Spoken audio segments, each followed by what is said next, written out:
नमस्कार, न्यूज़ 18 के digital platform पर आपका बहुत स्वागत है। मैं हूं आपके साथ अंशिका पाठक। 12 जून को अहमदाबाद में एयर इंडिया का प्लेन क्रैश हुआ। 270 लोगों की मौत हो गई। कई जूनियर डॉक्टर्स की भी इसमें मौत हो गई, जो हॉस्टल में उस वक्त खाना खा रहे थे, तो कोई हॉस्टल में उस वक्त पढ़ाई कर रहा था। हर कोई यही जानना चाह रहा है कि आखिर ऐसा हुआ क्या था जिसकी वजह से इतना बड़ा हादसा हो गया। बीते कई बार आपने कई रिपोर्ट्स में, कई वीडियोस में इस बात को ज़रूर सुना होगा कि फ्यूल फेलियर था, फ्यूल स्विच ऑफ हो गया था, जिसकी वजह से ये प्लेन क्रैश हुआ। लेकिन एक बड़ा खुलासा हुआ है जिसे आप भी सुनेंगे तो चौंक जाएंगे। विमान के पिछले हिस्से से अब कुछ ऐसे खुलासे हुए हैं जिसके बाद बहुत सारी बातें हो रही हैं। 12 जून को अहमदाबाद में हुए एयर इंडिया विमान हादसे की जांच की रिपोर्ट को लेकर पूरी दुनिया में हंगामा मचा हुआ है।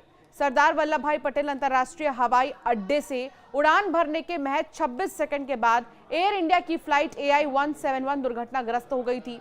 हादसे के शिकार बोइंग 787-8 ड्रीमलाइनर विमान में सवार 240 से ज्यादा लोगों की मौत हो गई। चमत्कारिक रूप से एक यात्री की जान बच गई थी। हादसे में जमीन पर मौजूद कई अन्य लोगों की भी मौत हो गई थी। कुछ रिपोर्ट के मुताबिक अब भारतीय विमान दुर्घटना जांच ब्यूरो यानी AAIB की जांच में एक नया चौंकाने वाला मोड़ आया है। विमान के पिछले हिस्से के मलबे में सीमित इलेक्ट्रिकल आग के निशान मिले हैं। जी हाँ, कुछ निशान जो हैं वो मिले हैं, जिसने जांच की दिशा को इलेक्ट्रिकल सिस्टम की खराबी की ओर मोड़ दिया है। ये खुलासा जांच अधिकारियों को हैरान करने वाला है, क्योंकि यह हादसे का प्रमुख कारण हो सकता है। AAIB की 12 जुलाई की प्रारंभिक रिपोर्ट के अनुसार विमान के उड़ान भरने के 3 सेकंड बाद ही दोनों इंजन के फ्यूल कंट्रोल स्विच रन से कट ऑफ स्थिति में चले गए थे, जिसके कारण इंजन बंद हो गया था। कॉकपिट वॉइस रिकॉर्डर में एक पायलट का सवाल था, तुमने फ्यूल क्यों काटा? और दूसरे का जवाब, मैंने नहीं किया। इस रहस्य से और भी जो मामला है वो गहराता जा रहा है। जांचकर्ताओं का यह मानना है कि इलेक्ट्रिकल सिस्टम में खराबी ने इंजन कंट्रोल यूनिट को गलत डेटा भेजा, जिसके परिणाम स्वरूप ईंधन आपूर्ति रुक गई। विमान के पिछले हिस्से में स्थित ऑक्सिलरी पावर यूनिट बरकरार मिली है, लेकिन रियल ब्लैक बॉक्स को व्यापक क्षति पहुंची हुई है, जिससे डेटा निकालना मुश्किल हो गया है। हालांकि फ्रंट ब्लैक बॉक्स से डेटा सफलतापूर्वक प्राप्त हुआ, जो जांच के लिए महत्वपूर्ण साबित हो रहा है। जांच में यह भी सामने आया है कि दिल्ली से अहमदाबाद आने वाली पिछली उड़ान AI 423 में पायलट ने stab post XDCR stabiliser position transducer की खराबी की शिकायत दर्ज की थी। यह सेंसर विमान की पिच को नियंत्रित करता है और फ्लाइट कंट्रोल सिस्टम को डेटा भेजता है।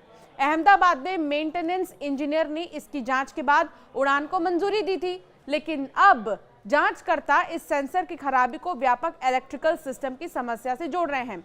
एक चीज आपको और बता देते हैं, जब अहमदाबाद से लंदन फ्लाइट रवाना होने वाली थी तो उसके पहले सुबह ही दिल्ली से वही फ्लाइट जो है दिल्ली टू अहमदाबाद पहुंची थी। तभी एक पायलट ने बोला कि कुछ तकनीकी खराबी इसमें महसूस हो रही है।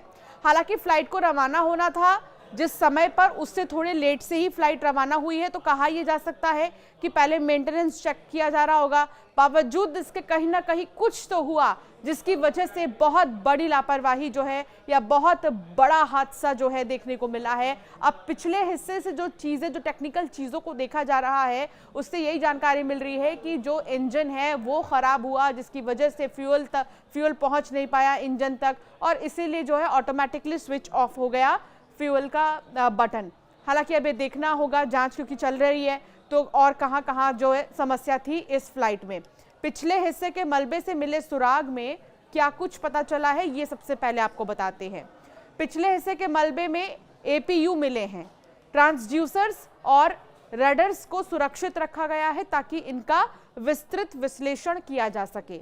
जांच में शामिल एक अधिकारी ने बताया कि उड़ान के दौरान इलेक्ट्रिकल सिस्टम में खराबी से सेंसर डेटा में गड़बड़ी हुई होगी, जिसके कारण ECU ने इंजनों को गलत कमांड भेजा। इसके बाद रैम एयर टर्बाइन तैनात हुआ, जो इलेक्ट्रिकल विफलता के दौरान आपातकालीन शक्ति प्रदान करता है। लेकिन विमान की कम ऊंचाई यानी कि 625 फीट के कारण पायलटों को सुरक्षित लैंडिंग का समय नहीं मिल पाया। अगर थोड़ा और ज़्यादा ऊंचे पर इस तरह की चीज़ें हुई होती तो शायद एक सेफ लैंडिंग हो सकती थी, लेकिन बहुत ज़्यादा ऊंचे पर जो है फ्लाइट ने टेक ऑफ नहीं किया था, बहुत ज़्यादा ऊंचाई नहीं थी, इसलिए इतना बड़ा हादसा हुआ जिसमें कि न केवल फ्लाइट में मौजूद लोगों की मौत हुई बल्कि वहां पर एक हॉस्टल था जूनियर डॉक्टर्स का, उस पर सीधा जो है फ्लाइट जो है सीधे जाकर गिरी और उसके बाद इतना बड़ा हादसा हुआ। कई डॉक्टर्स की भी इसमें जान चली गई। विमान बीजे मेडिकल कॉलेज के हॉस्टल के मेस भवन पर गिरा, जहां उसके पीछे का हिस्सा अलग हो गया और अपेक्षाकृत कम क्षतिग्रस्त रहा। इससे जांच में महत्वपूर्ण सुराग मिले हैं। जांच में बोइंग, जनरल इलेक्ट्रिक, अमेरिका की NTSB और ब्रिटेन की CAA के विशेषज्ञ शामिल हैं। एक अन्य सिद्धांत के तहत ईंधन लीकेज की संभावना भी जांची गई है, लेकिन हवाई अड्डे के ईंधन टैंकों और बोसर्स के नमूनों सामान्य पाए गए थे। बोइंग 787 का उन्नत इलेक्ट्रिकल सिस्टम एक इंजन के फेल होने पर भी सुरक्षित उड़ान सुनिश्चित करता है, लेकिन दोनों इंजन्स का एक साथ बंद होना रेयर घटना है, रेयर टू रेयरेस्ट मामला है। ये हादसे का एकमात्र जीवित बचा यात्री विश्वास कुमार रमेश ने बताया कि उड़ान के दौरान केबिन की रोशनी हरी और सफेद रंग में टिमटिमा रही थी और एक जोरदार धमाके के बाद विमान रुक गया। इस बयान ने इलेक्ट्रिकल खराबी के सिद्धांत को और मजबूती दे दी है। हादसे के बाद एयर इंडिया ने अपने बोइंग 787 बेड़े की गहन जांच की है। उसके बाद 26 विमानों को फिर से उड़ान की मंजूरी दी है। गुजरात पुलिस ने आतंकवादी साजिश की आशंका को खारिज किया है, क्योंकि मलबे में विस्फोटक पदार्थों के कोई निशान नहीं मिले हैं।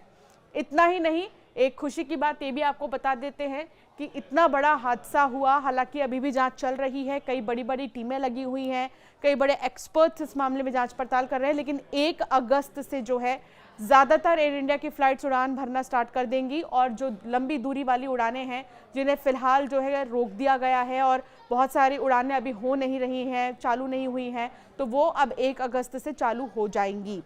फिलहाल आपका क्या मानना है इस हादसे पर, इस रिपोर्ट पर, हमें ज़रूर कमेंट कर बताएं।